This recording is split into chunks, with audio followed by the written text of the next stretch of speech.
کیا لوگ یہ خیال کیے ہوئے ہیں کہ صرف یہ کہنے سے کہ ہم ایمان لے آئے چھوڑ دیے جائیں گے اور ان کی آزمائش نہیں کی جائے گی؟ اور جو لوگ ان سے پہلے ہو چکے ہیں ہم نے ان کو بھی آزمایا تھا اور ان کو بھی آزمائیں گے، سو اللہ ان کو ضرور معلوم کرے گا جو اپنے ایمان میں سچے ہیں اور ان کو بھی جو جھوٹے ہیں۔ کیا وہ لوگ جو برے کام کرتے ہیں یہ سمجھے ہوئے ہیں کہ یہ ہمارے قابو سے نکل جائیں گے؟ جو فیصلہ یہ کرتے ہیں برا ہے۔ جو شخص اللہ کی ملاقات کی امید رکھتا ہو تو اللہ کا مقرر کیا ہوا وقت ضرور آنے والا ہے، اور وہ سننے والا ہے، جاننے والا ہے۔ اور ہم کسی قدر خوف اور بھوک اور مال اور جانوں اور میووں کے نقصان سے تمہاری آزمائش کریں گے، اور صبر کرنے والوں کو بشارت سنا دو کہ ان لوگوں پر جب کوئی مصیبت واقع ہوتی ہے تو کہتے ہیں کہ ہم اللہ ہی کا مال ہیں اور اسی کی طرف لوٹ کر جانے والے ہیں۔ یہی لوگ ہیں جن پر ان کے پروردگار کی عنایتیں ہیں اور خصوصی رحمت بھی ہے، اور یہی سیدھے رستے پر ہے۔ اور اے پیغمبر، ہم نے تم سے پہلے کسی آدمی کو بقائے دوام نہیں بخشا، بھلا اگر تم مر جاؤ تو کیا یہ لوگ ہمیشہ رہیں گے؟ ہر شخص کو موت کا مزہ چکھنا ہے، اور ہم تم لوگوں کو سختی اور آسودگی میں آزمائش کے طور پر مبتلا کرتے ہیں، اور تم ہماری طرف ہی لوٹ کر آؤ گے۔ کوئی مصیبت زمین میں اور خود تم پر نہیں پڑتی مگر بیشتر اس کے کہ ہم اس کو پیدا کریں ایک کتاب میں لکھی ہوئی ہوتی ہے، اور یہ کام اللہ کو آسان ہے۔ تاکہ جو فائدہ تمہیں حاصل نہ ہو سکا اس کا غم نہ کھایا کرو، اور جو تم کو اس نے دیا ہو اس پر اترایا نہ کرو، اور اللہ کسی اترانے اور شیخی بگاڑنے والے کو دوست نہیں رکھتا۔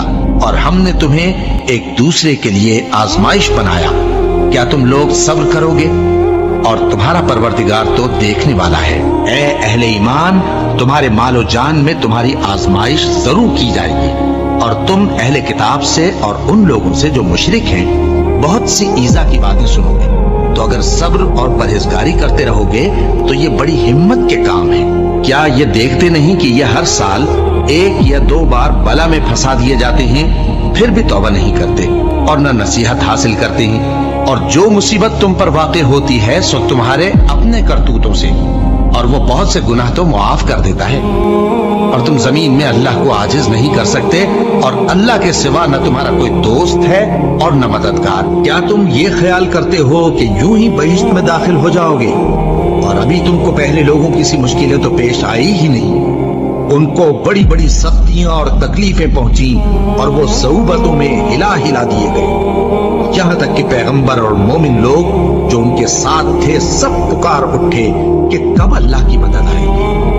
دیکھو، اللہ کی مدد عنقریب آیا جاتی ہے۔ اللہ کسی شخص کو اس کی طاقت سے زیادہ کا ذمہ دار نہیں بناتا۔ اچھے کام کرے گا تو اس کو ان کا فائدہ ملے گا، برے کرے گا تو اسے ان کا نقصان پہنچے گا۔ اے پروردگار، اگر ہم سے بھول یا چوک ہو گئی ہو تو ہم سے مواخذہ نہ کیجو۔ اے پروردگار، ہم پر ایسا بوجھ نہ ڈالیو جیسا تو نے ہم سے پہلے لوگوں پر ڈالا تھا۔ اے پروردگار، جتنا بوجھ اٹھانے کی ہم میں طاقت نہیں اتنا بوجھ ہم پر نہ رکھیو۔ اور اے پروردگار، ہمارے گناہوں سے درگزر کر اور ہمیں بخش دے اور ہم پر رحم فرما۔ تو ہی ہمارا مددگار ہے، سو ہم کو کافروں پر غالب کر۔